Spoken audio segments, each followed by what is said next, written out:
দুইটা video clip চোখে পড়ল, আপনাদেরকে একটু দেখাই, তারপর একটু কথা বলি। দেখা যাচ্ছে যে ঢাকা ছেড়ে গ্রামের বাড়ি চলে গেলেন রামিসার বাবা, মা, বোন।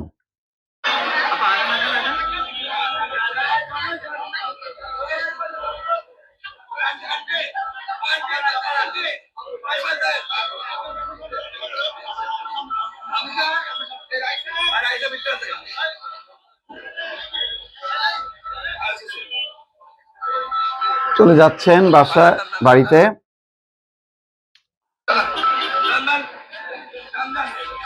দেখলেন,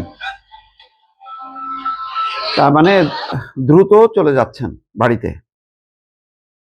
কেন যাচ্ছেন, কি কারণে যাচ্ছেন বলছি।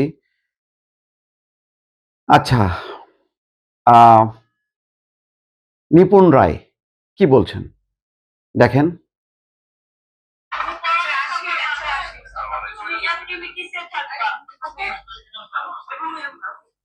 রাইসাকে বলছে নিপুণ রায়, রামিসার বড় বোন।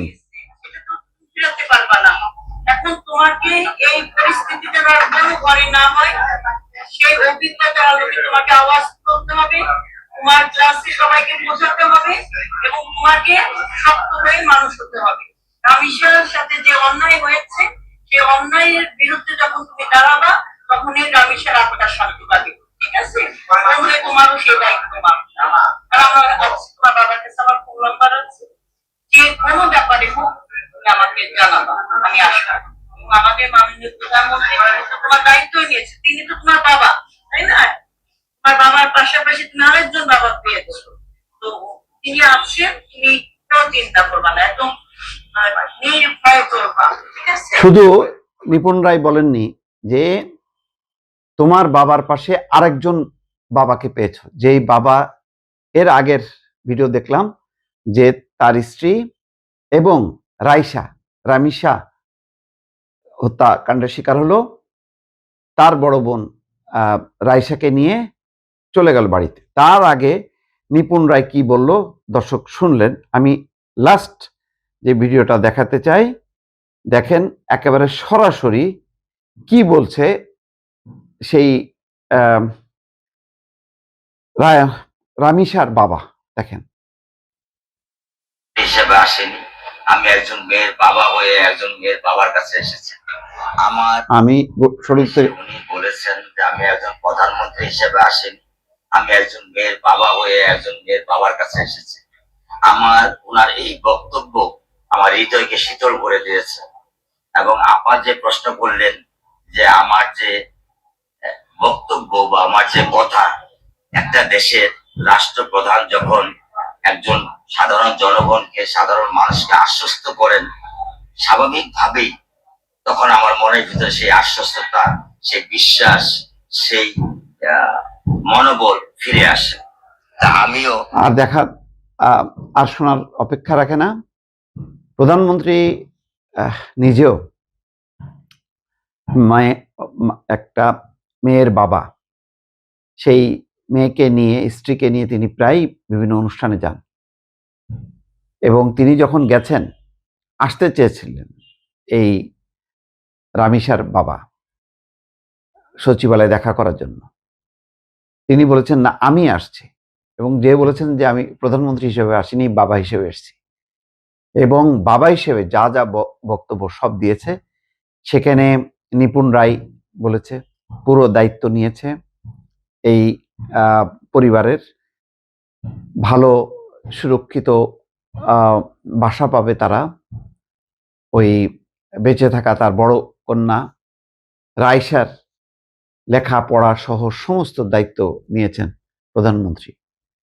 স্বরাষ্ট্রমন্ত্রী গেছেন, আইনমন্ত্রী গেছেন, এবং তাদেরকে উপস্থিত জনতা অপমানও করেছেন। সেই অপমান কিন্তু তারা সহ্য করেছেন এবং করণীয়, তারপরও তারা তাদের পক্ষ থেকে কোনো রিয়াকশন দেয়নি।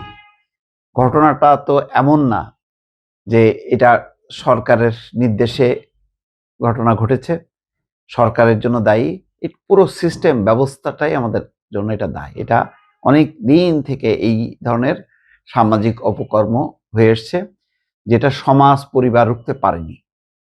এটা নির্দিষ্ট একটা 3 মাসের রাজনৈতিক সরকারকে এই দায় দেয়া যাবে না, এটা অন্যায়। এটা যারা দেওয়ার চেষ্টা করে মাঠ গরম করার চেষ্টা করছে এই ইস্যুকে, তারা ভুল করছে। দেখেন, পূর্ণ আশ্বস্ত হয়ে এই আহ, যেই রাইসা, তার বাবা রাইসাকে নিয়ে আহ, বাড়ি চলে যাচ্ছেন, গাড়িতে করে বাড়ি চলে যাচ্ছেন।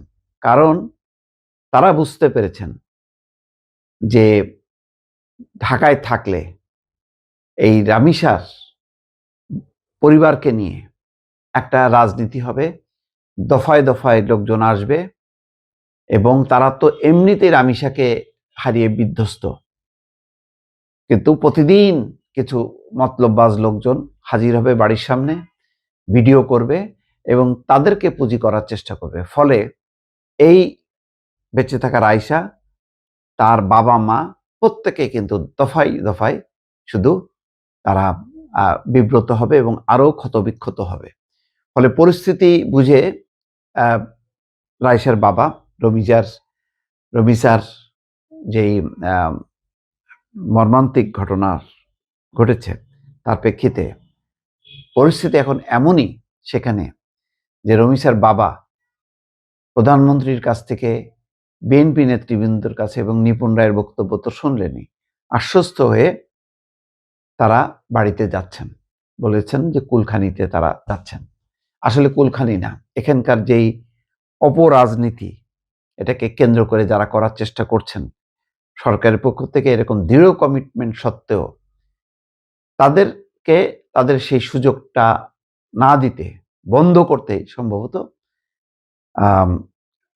রাইসা এবং রামিসার বাবা পরিবার নিয়ে গ্রামে চলে গেলেন। এটি হচ্ছে আসল কথা। দেখা যাক তারপরও কার কি অবস্থান হয়, বক্তব্য হয়, কত মতলববাজি চরিত্র সামনে আসে, নিশ্চয়ই সেগুলোর দিকে লক্ষ্য রাখবো দর্শক।